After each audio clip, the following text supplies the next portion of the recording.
mewajibkan masalah pakai niqab gitu, pakai cadar, Bu. Nah, akan tetapi kadang tidak semua orang tua tuh siap dengan itu ketika anak pulang, Bu ya. Sehingga akhirnya ketika anak pulang ya orang tuanya ya sebenarnya belum siap kalau sampai karena mungkin lingkungan dan sebagainya, sehingga minta anaknya untuk membuka niqabnya. Satu sisi itu adalah misalnya peraturan pondok. Kalau sudah kasus seperti itu gimana, Bu ya? Pertama adalah kebetulan kita berada dari media ya, media seperti ini yang didengar sana sini, dan pesantren Al-Bahjah juga ada santri ya. Maka kami secara pribadi pengurus-pengurus pesantren tidak mewajibkan pakai cadar.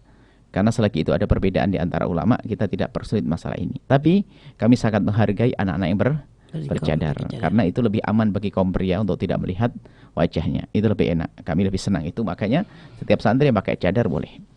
Silakan pakai cadar, tapi tidak wajib itu semuanya. Yang penting bajunya adalah baju yang tidak ketat, tidak ini, itu sudah sangat cukup di pondok ini sesuai dengan yang selama ini sudah ditentukan. Baik, ini bicara ini. Supaya ini tidak kesan bagaimana karena kadang-kadang ini ada kutub ekstrim yang sudah bercadar merendahkan yang belum pakai cadar ya. Yang tidak pakai cadar malah antipati dengan yang bercadar, hidup kok main musuhan tuh bagaimana sih? Itu. Baik, urusan bercadar, kalau tiba seorang anak santri, begini loh ya, saya kembalikan kepada para orang tua. Hei para orang tua, jika ternyata suatu ketika anak perempuan itu kok semakin punya rasa malu, itu sebenarnya kamu berhasil, sukses mendidiknya. Jika suatu ketika putrimu itu kok ternyata lebih senang menyembunyikan kecantikannya, itu sebenarnya ada sukses. Dan Anda bangga. Kecuali memang hati Anda rusak. Pikiran Anda rusak, anaknya pengen dipamerkan, ditonjol-tonjolin, pamerkan, orang ini anakku cantik nih, lo lihat bibirnya, lihat wajahnya cantiknya, namanya diumbar, bahkan mau ditelanjangi anaknya depan orang. Itu orang tua gila. Orang tua semakin dia mulia akan senang jika anaknya semakin punya rasa malu tinggi. Ukur diri Anda sendiri. Kalau Anda masih ingin memamerkan kecantikan anak-anak Anda, obral kecantikan anak Anda, apalagi aurat anak Anda, berarti Anda orang tua sakit yang tidak ngerti agama. Atau paling tidak lemah iman. Maka didukung kalau ada anak menjadi lebih baik. Nah, sekarang permasalahannya adalah orang tuanya belum siap. Apa yang menjadikan Anda tidak siap? Pertanyaan, apa yang menjadikan tidak siap? Oh, anak yang pakai cadar saja kok tidak siap misalnya.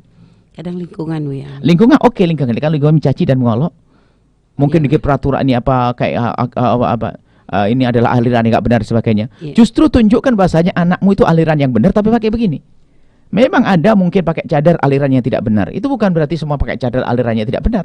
Tunjukkan, buktikan bahwa orang bercadar pun juga aliran baik banyak. Jadi kita harus punya prinsip dalam hal ini. Nah, mungkin bagi seorang anak misalnya orang tuanya memang betul-betul memang tertutup otaknya, bebel-bebelnya super bebel. Sadarnya nggak ada sadar-sadar. Anaknya pengen baik tetap saja dilarang.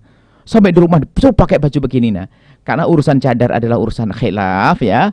Maka ya dalam masa proses hindari di hadapan orang tua saja. Kalau berjalan dengan orang tua dilepas saja agar orang tuanya nyaman. Kemudian setelah itu ya pakai lagi sebagai prinsip kerinduan Anda untuk memuliakan diri Anda, yaitu meningkatkan rasa malu yang tinggi. Itu. Jadi pada orang tua saja, setelah itu kembali lagi nggak ada masalah. Nah, tapi tentu adalah proses juga untuk memahamkan orang tua. Bahkan mungkin setiap mau berangkat jangan ragu untuk bertanya, Umi, saya pakai cadar? Enggak, Umi. Gak usah. Ya, Mi. Ya, Mi. Umi, kemarin juga pakai cadar, Mi. Sekarang keluar lagi pakai cadar lagi enggak? Gak usah. Ya sudah. Umi kan sudah 2 kali saya enggak pakai cadar. Yang ketiga pakai cadar. Enggak usah. Enggak apa-apa, tetap merayu. Akhirnya montok, Umi, besok kalau pergi boleh enggak, Mi? Saya minta pakai cadar sekali aja, Umi. Minta diizini, Mi, ya. Boleh enggak? Nah, gitu. Jadi dengan cara yang bagus. Jangan sok. Mau pakai cadar, pakai sok. Ini khilaf di antara para ulama. Memang jumhur kebanyakan ulama mengatakan harus. Tapi selagi ini khilaf, pun tidak memaksa anak-anak. Ya, sudah ibu-ibu di Indonesia pakai baju seperti tunduk kerudung, sudah dengan wajah terbuka, sudah Masya Allah di Indonesia. Luar biasa, sudah sangat cukup. Kalau pakai cadar, alhamdulillah seperti itu.